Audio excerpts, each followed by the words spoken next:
Bene data bakundwa b'umwami Yesu Kristo, mwese abakurikira izi nyigisho tubahaye ikaze mu biganiro bya Saveur Divine. Ibi biganiro mu bitegurirwa n'abavugabutumwa bwiza batandukanye, akaba ari umuhamagaro ugendera ku ijambo ry'Imana byanditse mu gitabo cy'ubutumwa bwiza uko bwanditswe na Matayo ibice 24 umurongo wa 14. Kandi ubutumwa bwiza bw'ubwami buzigishwa mu isi yose ngo bube ubuhamya bwo guhamiriza amahanga yose, nibwo imperuka izahera ko ize. Ibi biganiro mubikurikira ku channel ya YouTube yitwa Saveur Divine. Tubifurije kugubwa neza. Imana Data ari nayo So ibaha umugisha.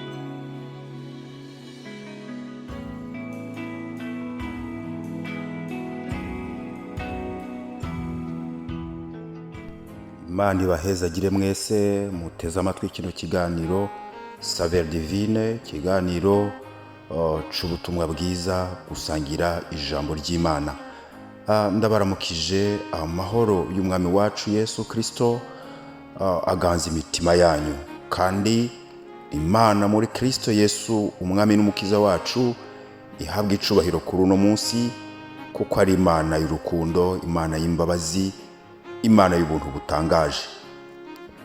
Ndashimiye umwami Yesu yongeye kunyemerera ngo nshobore kubana namwe kuri uno munsi mu buryo bwo gusangira ijambo ry'Imana. Ijambo ry'Imana ni umutsima utunga abakristo bari mu rugendo ruja mu ijuru kugira ngo baticwa n'inzara, kandi n'amazi amara inyota. Ijambo ry'Imana ritanga ubugingo ku batari bwamurikirwe n'umuco, bakava mu mwijima w'ivyaha bakinjira mu muco w'ubugingo budashira duhabwa n'Imana, tubonera muri Yesu Kristo umucunguzi wacu. Imana ihabwa icubahiro. Rero turabimenyereye mu kiganiro Saveur Divine ko tugira igihe cyo kuganira ijambo ry'Imana mu kanya gato, duhereye ku munsi wa mbere kugeza ku munsi wa gatanu. Turacari mu kwezi kwa mbere, aho turiko turabandanya gushima Imana, kandi twongera kugira na bilan kugira ngo turabingene umwaka uheze wagenze, twongera dufata n'izindi ngamba muri uyu mwaka dutanguye, na cyane cyane kugira ngo tunezereze Imana yacu. Imana ishimwe. Rero muri kino cyumweru nkuko mwabyumvise, turiko turaganira ku ijambo rifise umutwe uvuga ngo gushitsa ivyo dusezerana imbere y'Imana. Gushitsa amasezerano dusezerana imbere y'Imana. Imana ishimwe. Reka dusome iri jambo ry'Imana dusanga mu gitabo cyo gusubira mu byagezwe muri Bibiliya y'Ikirundi, mu Gifaransa ni Deutéronome, mu Kinyarwanda no gutegeka kwa kabiri ni igice ca 23. Turasoma duhereye ku murongo wa 21 tugeze ku murongo wa 23. Haravuga ngo, muri mwebwe nihagira usezeranira isezerano uhoraho Imana yiwe, ntazatebe kurishitsa, kuko uhoraho Imana yiwe itazobura kubimubaza, ugasanga vyamuhindukiye icaha.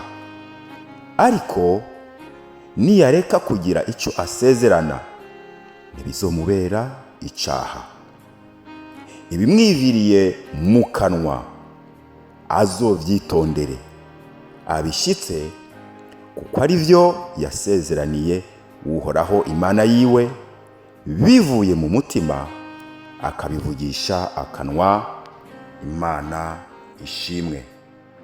Turi ku ijambo rivuga ngo gushitsa ivyo dusezeranira Imana. Bene data, ni ryari dukunda kugira ico dusezeranira Imana canke ivyo dusezeranira Imana? Ni mu gihe akenshi aho bikunda gushika, ni mu gihe aho umuntu asanga afise umutwaro umuremereye cyane. hari ubwoko bwinshi bw'ibigeragezo, hari ubwoko bwinshi bw'imitwaro twikorera. Hariho imitwaro ibayabaye, hariho iyihwahutse, hariho n'iyindi mitwaro iremereye, n'iyindi iremereye cyane.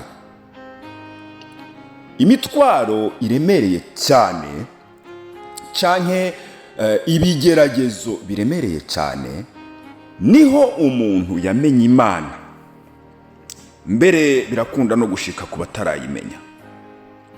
Iyo umuntu ari mu yabira, iyo umuntu ari imbere y'urupfu, iyo umuntu ari imbere y'ikigeragezo cyangwa umutwaro uremereye cyane, hamwe abona ko atayindi nzira n'imwe ishoboka,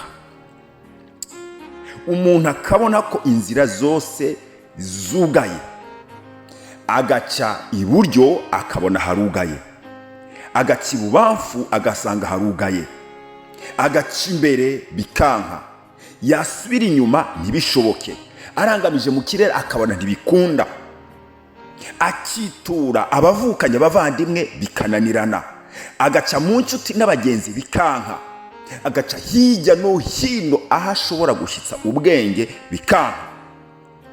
Icyo gihe umwana w'umuntu cyangwa umuntu akunda kugira novuga ngo hukuru ya nyuma, ubutabazi bwa nyuma, agapfukama cyangwa agenda bivana n'aho bari. Iyo umuntu yaherewe agaca bugufi. Abataramenya Imana cyangwa abatayizera, babishaka cyangwa kutamenya, akenshi bakunda kuvuga ngo Mana ni wowe uriho, ni wowe by'ukuri, ibyo bavuga ari byo ukaba uriho. Ni wankorera iki, ni wankuraha, ni wantabara ukankiza ibi, nanje nzokora ibi. Kubamenya Imana bo baba babizi neza, badakekeranya ko Imana iriho kandi ari bwo butabazi bwa nyuma aho abantu bananiriwe. Abamenye Imana bakunda gusenga bavuga ngo ni wantabara ukankiza kino kintu canke ukandonsa umuti wa kino kintu, nanje nzokora iki, nzogukorera iki. Amasezerano dusezerana aratandukanye. Wewe uri kuranyumva, umunsi wafukama, umunsi wagendagenda, umunsi byari byananiranye siho narindi, ariko wewe n'Imana murazinanye icyo wasezeranye imbere y'Imana hamwe byari byansi. Imana iyo dusezerana amasezerano ngo ni wankorera iki nanjye nzokora ibi, akenshi umuntu mu ntege nke ziwe dukunda kubikora kugira ngo tumere nk'abempresiyona Imana, tumere nk'abayereka ikintu kugira ngo nayo ibidukorere kubw'ibyo twemeye, ariko siko biri. Imana ibyidukorera byose bikora kubw'urukundo rwayo ari rwinshi, suko hari ibyo tuba twemeye kuzokora natwe, suko hari isezerano tuba twayisezeraniye. Imana ibikora kugira ngo yerekane urukundo yadukunze. Imana ishimwe. Ariko rero ngo iyo bivuye mu kanwa kacu, niyo majambo tumaze gusoma, ngo usezeranye isezerano imbere y'Imana.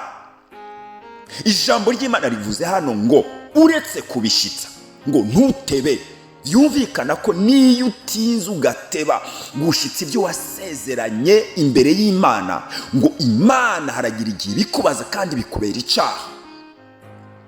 Mene data, nagomba ngo ufate umwanya, wewe wa mukristo uri kuranyumviriza, ntihabuze umunsi wigeze gusezeranira ikintu Imana, nawe utarakizwa, utarakira umwami Yesu. Ndabizi ko bishoboka ko ushobora kuba warasezeranye Imana, uri kurayicaca, uri kurayitesta ngo urabe kandi irabikora. Ibyo wasezeranye kubona utarabishitsa, Imana ishobora kubikubaza umwanya wari wo wose kandi bishobora kukubera icyaha. Twasomye ngo hako umuntu asezerana ibyo adashobora gushitsa, yotuma abireka, kuko Imana ntiba impressione, Imana ntigira emotion, ntigira amarangamutima ngo ikore kuko ari byo twayemereye. Tuma wihorera. Tubonye ijambo hano ku murongo wa 23 ngo ibimwiviriye mu kanwa aza vyitondere abishitse, kuko ari byo yasezeraniye Uhoraho Imana yiwe bivuye mu mutima akabivugisha kanwa. Iyo umuntu asezerana ntawe bamutegetse ngo bivuge, biva mu mutima umuntu akabivugisha akanwa kiwe. Ngo iyo bigenze gutyo rero warabivugishije akanwa bivuye mu mutima, uretse kubishitsa ngo ntutebe, nyarutsa. Niba wabaratevye cyangwa warabyirengagije, Imana ikaba itarabikubaza, nuko ikikwihanganiye. Mwene data wumvise iri jambo ry'Imana, icara witonde, ugire bila, harura witonde, urabe ko atakintu na kimwe cyaba gitoya cyangwa kinini wasezeranye imbere y'Imana utarashitsa, kugira ngo ntibiguharugwe ko nk'icyaha, ariko binezereza Imana ko ibyo wavugishije akanwa bivuye mu mutima wabishikanye imbere y'Imana. Imana ibaha umugisha. Bene data ndabipfurije gushitsa ivyo mwasezeraniye Imana. We wabishikije, Imana iguhezagire, Imana ihabwe icubahiro, mubandanye kugira ibihe byiza, kandi Umwami Imana abazigame, agakiza cy'Imana kabe muri mwebwe kagwiriye mu izina rya Yesu. Amen.